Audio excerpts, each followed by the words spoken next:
Bismillah, alhamdulillah, wassalatu wassalamu ala rasulillah wa ala alihi wa sahbihi wa mawala, amma ba'd. Surah Lahab, when the Prophet sallallahu alayhi wasallam received the revelation, and then he was then called or told to call the people to Islam. And so he had a major gathering.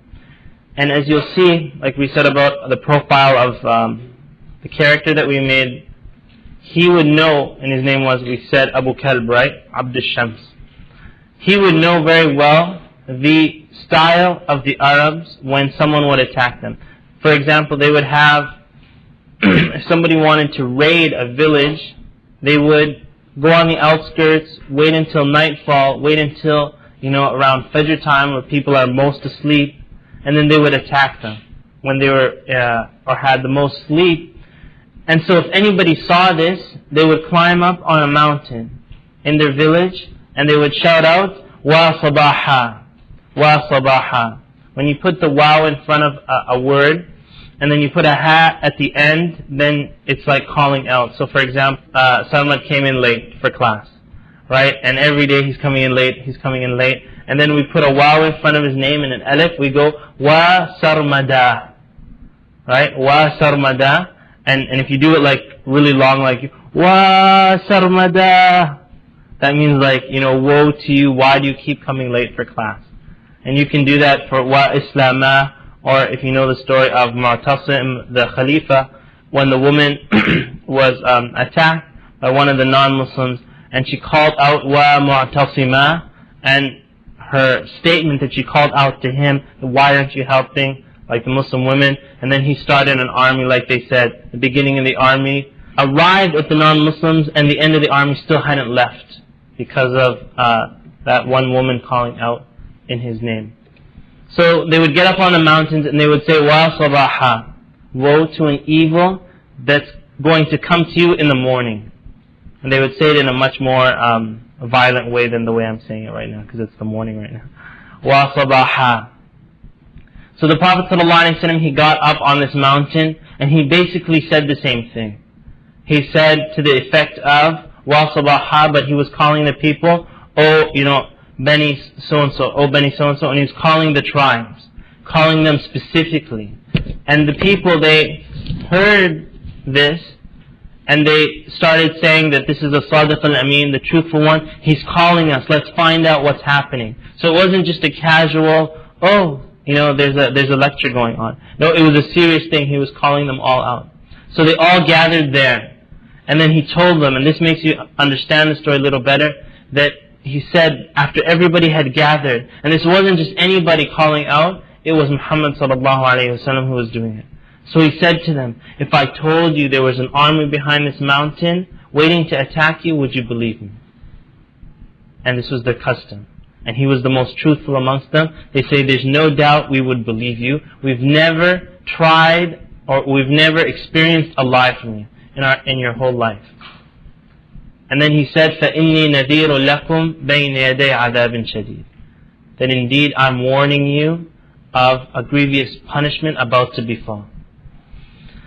And so that was the message. Now it's the chance everybody could have became Muslim and Mecca conquered and Islam would go everywhere.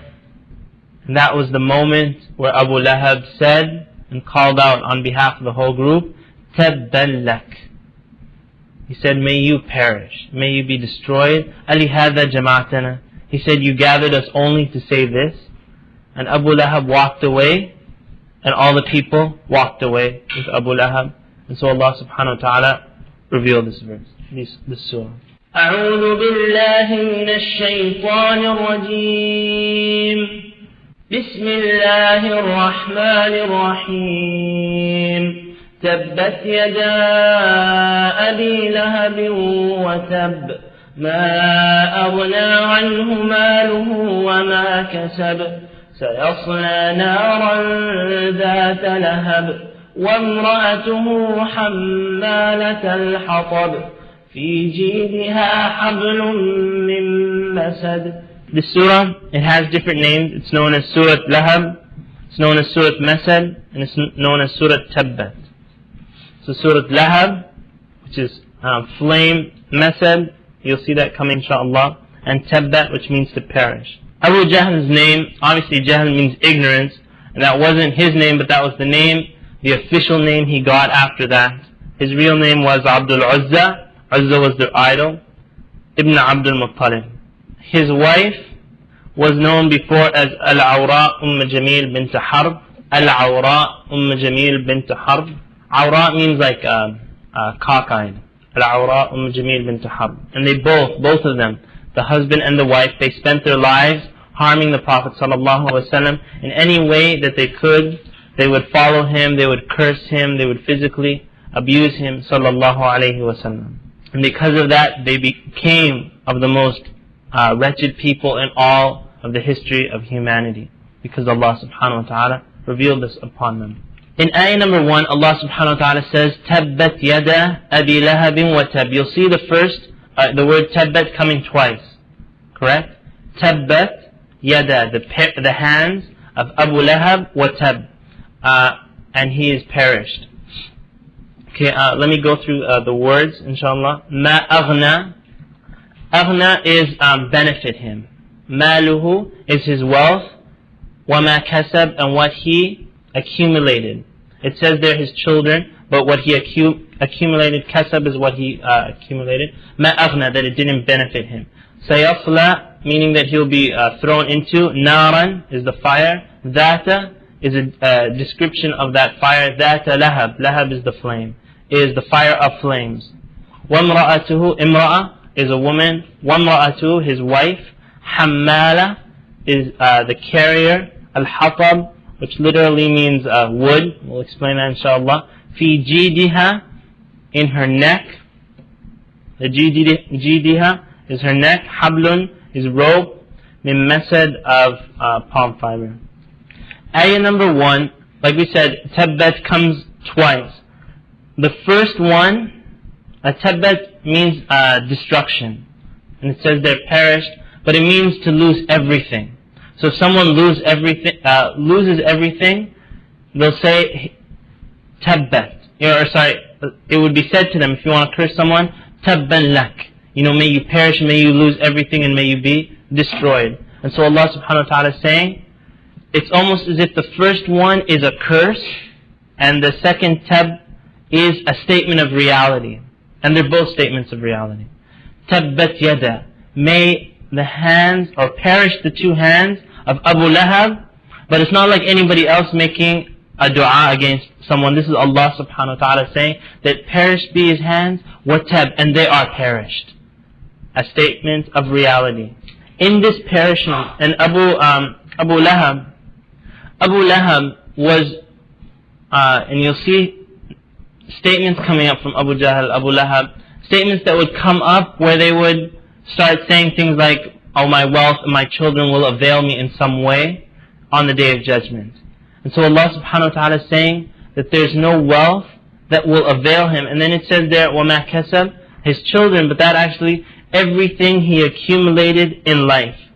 And so the ulama, as Ibn Abbas radiallahu anhu, he said things like honor. He accumulated honor. He accumulated position in life. He accumulated status. He accumulated wealth. He accumulated children. All of that availed him in no way. مَا أَغْنَى عَنْهُ مَالُهُ وَمَا كَسَبْ. Ibn Mas'ud radiallahu anhu, he narrates that when this surah was revealed,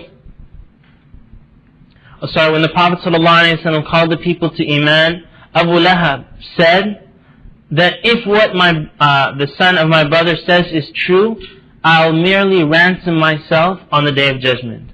Meaning that when the gatekeepers of hell come to take him away, he'll bribe them. Look, here's $100 for you, $100 for you. I'm going to paradise. And that's what he would tell the people, that I'll just ransom myself. I'm so rich and I've gathered all of this. And so Allah subhanahu wa ta'ala says, مَا أَغْنَى عَنْهُ مَالُهُ وَمَا كَسَبْ. In verse 4, Allah subhanahu wa ta'ala is saying that it wasn't only him, that his wife also. وَامْرَأَتُهُ حَمَّالَةُ الْحَطَمِ. And this, the carrying of the wood, it actually has different connotations. And of the ulama, they said that she used to spread malicious rumors. She was a backbiting monger. She would spread rumors and inflame the people. She would go around to different homes and she would say, oh, did you know what so-and-so said about you? And then she would go to the other lady and, oh, did you hear what happened? And so she would carry the wood to different people, igniting their hatred amongst one another. Hammadat al-Hatab. This is the statement of Mujahid and Ibn Abbas radiyallahu ta'ala anhum. Another statement of the ulama, they said that she used to carry thorns, the slivers of the thorns, and she would see the path that the Prophet ﷺ would walk down. So she said, this is his house, this is where he's going to be walking in the morning. So she would come with wood and lay it out and put out the thorns in order so that when the Prophet ﷺ would walk down that path, that it would harm him. And he would be physically harmed by this. وَامْرَأَتُهُ حَمَّالَةَ الْحَطَبِ. That was the statement of Dhahak. In verse 5, Allah subhanahu wa ta'ala says, فِي جِيدِهَا حَبْلٌ مِّن مَسَدٍ. Jidiha, right there is the neck. حَبْلٌ مِّن مَسَدٍ is a rope of palm fiber. And it's basically a necklace of fire. Ibn al-Musayyib, rahimahullah ta'ala, he narrates that Al-Awra Jamil had a necklace that was very expensive. And it was a very, there was a lot of worth to that necklace. And so she pawned it and she sold it so that she could use all the wealth from that necklace in order to harm the Prophet sallallahu alaihi wasallam. So she's actually, how in a fundraiser someone gives a necklace, to auction it off. She's doing it in the opposite way. She's giving her necklace to harm the Messenger of Allah sallallahu alaihi wasallam. And she swore that by Allah wal-Uzza, I shall spend this in the cause of destroying Muhammad sallallahu alaihi wasallam. And so Allah subhanahu wa ta'ala replaced that necklace of hers with a necklace of hellfire. Allah Azza wa Jal replaced her necklace with a necklace of hellfire. One thing that we learned there is that whether someone gives for the sake of Allah subhanahu wa ta'ala or gives against the sake of Allah, they will both be replaced, either with something from Jannah or with something from hellfire. And it's actually a glad tidings for the person who would give their necklace or give their wealth for the sake of Allah subhanahu wa ta'ala, because if Allah is going to punish them for giving it to harm the Prophet sallallahu alaihi wasallam, Allah Azza wa Jal for sure will reward the people who give it for the sake of Allah subhanahu wa ta'ala. And I just want to bring your attention to this. You will see the theme of wealth coming up in many, many surahs. In many surahs, the theme of wealth and how people spend their wealth. And you saw in Surah Iqra about the person becoming self-sufficient, leading to his arrogance. Here you see the spending of wealth to harm the Prophet ﷺ. And you will continue to see this throughout the surahs, and especially the Meccan surahs. And so not only will she be in hellfire, because hellfire by itself, if she's just in hell, that's enough of as a punishment. But on top of that punishment, in hellfire, she'll have a necklace of fire that will increase her in her humiliation in this dunya and in the hereafter.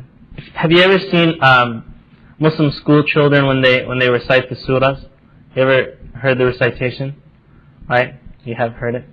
It goes to the effect of Tabbat yada abi lahabin wa tab. If you're ever walking down, the classroom, you'll hear them reciting. And they can't, if you hear the the recitation of the children, it has its own mocking effect to it. So what the children did in fact in Mecca is when this surah was revealed, they would sing this, or they would recite it to Abu Lahab and his wife. Alright, so like holding hands and saying, Tabbat yada abi lahabin wa tab, ma aghna anhu maluhu wa ma kasab, sayasla naran dhata lahab. And they would recite it. And so the wife of Abu Lahab became very angry, and she said, how can he say this about us? And she took a huge rock and she went to slam the head of the Prophet ﷺ with that rock. And so she found Abu Bakr radiallahu anhu and Muhammad sallallahu alayhi wa sallam sitting together. And so she came with that rock and she wanted to harm the Prophet sallallahu alayhi wa sallam. He was sitting right beside Abu Bakr radiallahu anhu, and she said, "Where is Muhammad?" And she couldn't see him. And then she said that, if I see him, I'm going to harm him. And then she said, مُذَمَّمًا عَصَيْنَا وَأَمْرَهُ أَبَيْنَا وَدِينَهُ قَلَيْنَا. Which means that Mudhammam, they wouldn't call him Muhammad sallallahu alayhi wa sallam, but they would call him, Mudhammam means like the belittled one. It's the opposite of the praised one. And his affair we've rejected, and his deen we hate. So she said this, and then she left. And then the Prophet sallallahu alayhi wa sallam and Abu Bakr radiallahu anhu were shocked that she hadn't seen him sitting beside Abu Bakr radiallahu anhu, but Allah subhanahu wa ta'ala protected him in those moments. And then sallallahu alayhi wa sallam, he said, don't you see how Allah azza wa jal is allowing these curses to sidetrack? Like, he goes, my name isn't Mudhammam. They're cursing someone named Mudhammam, and my name isn't Mudhammam, my name is Muhammad sallallahu alayhi wa sallam. And so Allah subhanahu wa ta'ala would even protect him there, that they wouldn't say his name, but they would say this name Mudhammam. Now ulama mention a very interesting proof here of the authenticity of the Quran. Because once this surah was revealed, and this was revealed, like you see, this is the second surah we're taking, it's one of the first surahs revealed in the Quran. Abu Lahab had that whole time to show the people that the Quran was lying if he became Muslim. It was now in his hands to prove the Quran wrong.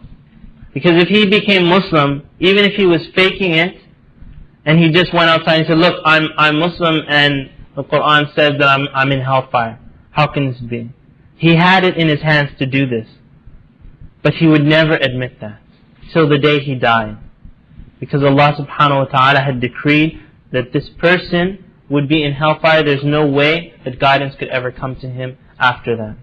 Okay, the two names was Lahab and Masad and Tabba. Lahab means flames. Masad is that palm fiber thing at the end of the surah. And Tabbat means to perish. Okay, the point about her saying with them, when she made that statement, she would say, for example, that we disobey Mudhammam and his affair, we object to it, or we reject it, and we hate his deen, his religion.